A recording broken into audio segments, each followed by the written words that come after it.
to a young woman who lived in a village called Nazareth. The girl's name was Mary, and she was engaged to marry a man named Joseph. Gabriel suddenly appeared to Mary. "Peace be with you. God has blessed you and is pleased with you." As you can imagine, Mary was very surprised by this and wondered what the angel meant. But Gabriel explained more to her. "Don't be afraid, Mary. God has been very kind to you. He's chosen you to be the mother of his own son. You will give birth to a baby boy, and he will be called Jesus. How can I have a baby? You will become pregnant by the Holy Spirit. Your baby will be God's own son, and his kingdom will never end. Your cousin Elizabeth, who everyone said was too old to have a baby, is 6 months pregnant with a baby boy. Nothing is impossible with God." I don't completely understand what you mean, but I trust God, so let it happen as God chooses.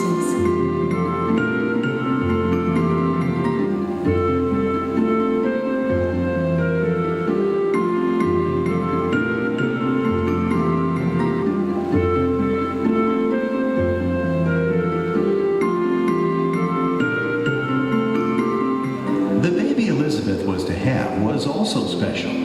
He would be called John, and as an adult, he would prepare people to welcome Jesus. So a few days later, knowing her cousin was pregnant, Mary said goodbye to her family and friends and went to visit Elizabeth and Zechariah.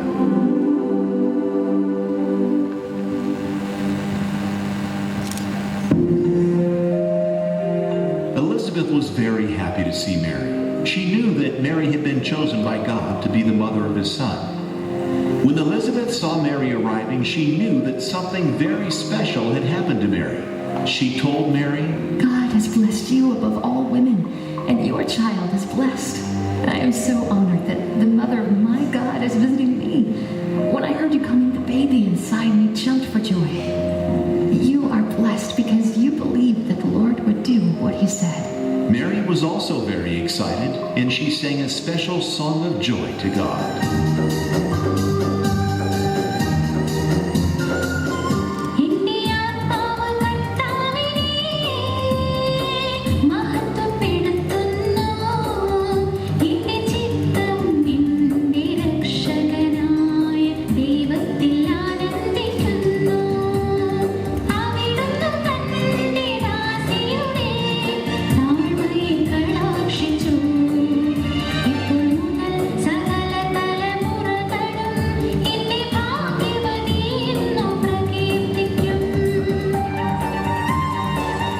Mary stayed with Elizabeth for about 3 months and then returned home to Nazareth.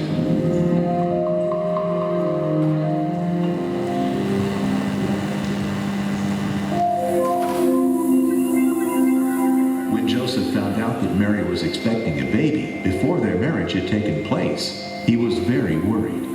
He thought Mary had been unfaithful to him and wondered if he should cancel the wedding altogether. Then an angel appeared to Joseph in a dream. "Don't be afraid to marry Mary. She has been chosen by God to be the mother of his son. The baby will be called Jesus, and he will save his people." When Joseph woke up, he did what the angel had told him to do and married Mary.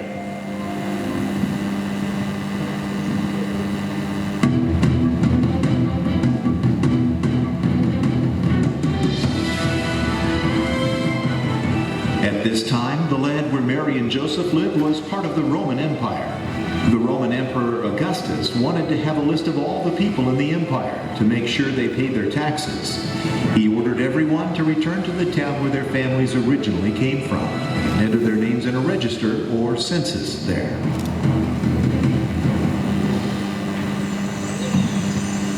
Mary and Joseph traveled a long way, about 70 miles or 115 kilometers from Nazareth to Bethlehem, the town where Joseph's family came from. Joseph and Mary traveled very slowly because Mary's baby was due to be born very soon. When they reached Bethlehem, they had trouble finding somewhere to stay.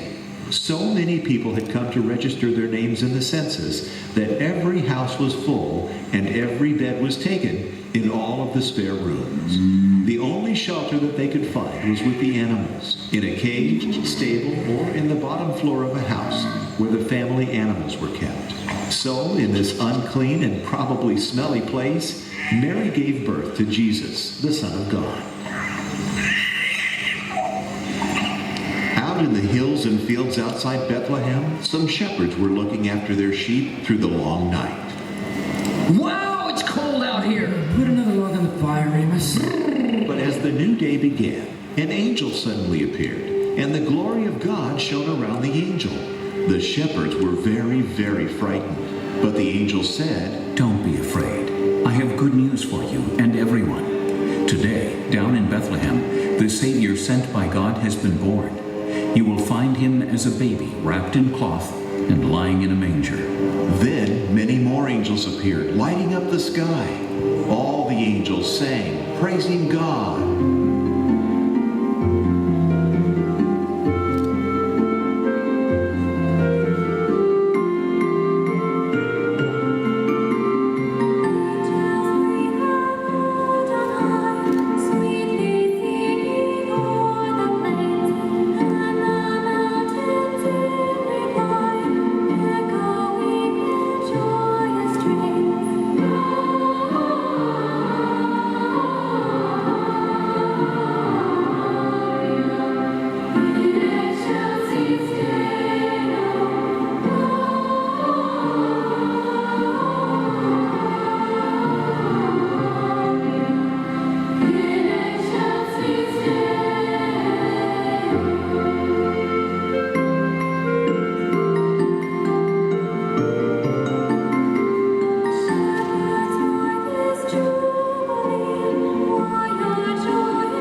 When Jesus was born, a brand new, bright star appeared in the sky.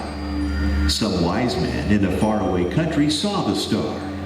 They were very clever men that studied the stars. I say, that's a rather bright star up there. Indeed. Let me have a look in the old manuscripts to see if it means anything. I've already found something. Listen to this. A star in that part of the sky at this time of year means that a new and very important king has been born in Judea. So, knowing how important this event was, they set out to find the new king and bring gifts. The wise men followed the star towards the country of Judea.